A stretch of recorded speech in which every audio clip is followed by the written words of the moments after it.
The sorcerer possessed divine powers to bring the dead back to life and make withered trees bloom again, yet he couldn't stop his own aging. Desperate for immortality, he began forging a divine sword. By embedding a gemstone into the blade during a solar eclipse, he could gain eternal life. But his young apprentice, consumed by jealousy and darkness, turned on him. Just as the ritual was about to be completed, the apprentice attacked his master and stole the power of immortality. The sorcerer was buried deep underground, his resentment festering for 1,000 years, feeding on darkness, waiting for his chance to return to the world above. Years ago, a little girl stumbled upon a cursed flower. When she touched it, its thorns pierced her fingertip. Her sister, rushing to help, couldn't resist touching it either, and was also wounded. Back home, the younger sister fell into a coma, her eyes turning white, her body covered in red veins. The older sister began showing the same symptoms. Terrified, they sought out the village witch. The moment the witch saw the bloodshot veins, she cut the girl's hair to see into the future. Thick smoke rose up as dark forces swirled and lingered in the air.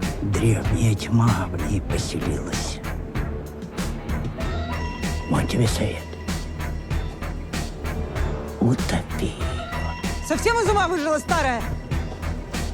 That night, voices echoed in the sisters' minds, luring them back to a cabin in the woods. But the moment they arrived, vines shot out and wrapped around their bodies. A voice from the darkness promised them power, but only if they helped him reclaim the magic sword, break free from his prison, and return to the world of the living. For decades after that, the older sister stayed close to me, biding her time. When she learned I had awakened the divine sword, she used a spell cast on a sock to track me down, then rode her demon wolf to the White Mountain Kingdom to seize the sword. I couldn't understand why the nanny was dressed so strangely, but she wouldn't explain. With a wave of her hand, she scrambled the soldiers' minds and transformed them into demon soldiers. The queen shifted into an owl and swooped into the room to grab the sword, but I knocked her out of the air with my phone.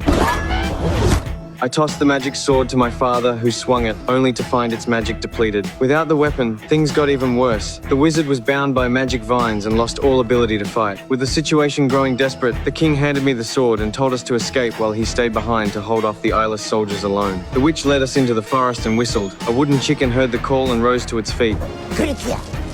We seized the chance to escape, heading for the river to regroup, but the queen and her army were already closing in. Luckily, the wooden chicken jumped into the water first and floated downstream, giving us a head start. But the older sister soon caught up on her demon wolf. She took aim and struck the wooden chicken, instantly disabling it. Soldiers swarmed it and tied it up.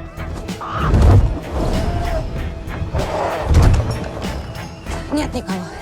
What they didn't know was that the wooden chicken was just a decoy. We'd been hiding beneath their feet the whole time. The witch remembered the two sisters coming to her as children. She knew we were no match for the sorcerer, and the only one who might know how to defeat him was the apprentice who'd stolen immortality. But years ago, the demon lord had sacrificed himself along with the king to save me. To bring him back, we'd have to journey to the land of the dead and bargain with the king of hell himself. The witch brought us to an island where we swallowed a secret potion and pulled on iron chains to wake an ancient colossal kun that had been sleeping beneath the waves. The creature's tail slammed the water as it rose into the sky, blotting out the sun.